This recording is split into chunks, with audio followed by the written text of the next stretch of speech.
কি আছে, ভাবখানে আবার। অথচ সারা ওয়ার্ল্ডের মধ্যে ইসলাম আস্তে আস্তে সংকুচিত হয়ে গেছে। আমরা কবে স্মার্ট হব? প্রিয় ভাইরা, মনে রাখবেন আমরা সবাই মিলেই মুসলিম জাতি।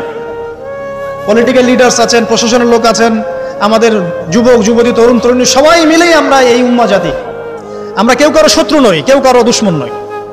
সবার মধ্যে ভালো কিছু পাবেন, ভালো নিয়ে নেন, খারাপটা ছেড়ে দেন। উম্মাহকে ঐক্যবদ্ধ করার চেষ্টা করেন। এই ছোটখাটো বিষয়গুলোকে ইখতিলাফ বন্ধ করেন, আল্লাহর ওয়াস্তে বন্ধ করেন। বড় বড় বিষয়গুলো দিকে ফোকাস করেন। তরুণদেরকে শিক্ষিত করেন, আদর্শ পরিবার করেন, শিক্ষা অর্জন করেন, জ্ঞান অর্জন করেন, বড় আলেম স্কলার হন, বিশ্বকে নেতৃত্ব দেন। পলিটিক্স করলে ভালো করে করেন, যাতে করে আপনার দ্বারা দুনিয়ার দিনের খেদমত হয়, আলহামদুলিল্লাহ। ইকোনমিক্স হলে ভালো করে হন, বিজ্ঞানী হলে বড় বিজ্ঞানী হন, মানে আপনি বড় স্বপ্ন দেখেন। ইয়াং জেনারেশনকে নিয়ে আসেন ইসলামের দিকে, তাদের দ্বারা ইনশাআল্লাহ ইসলামের বিজয় হবে। ওই যুবক বলছে, আল্লাহ আমার এই চাচাতো বোনকে পেতে চাইতাম, সে 100 স্বর্ণমুদ্রা চেয়েছে। 100 স্বর্ণমুদ্রা সে বহুত কষ্ট করে অর্জন করে শেষমেশ ওকে দিল।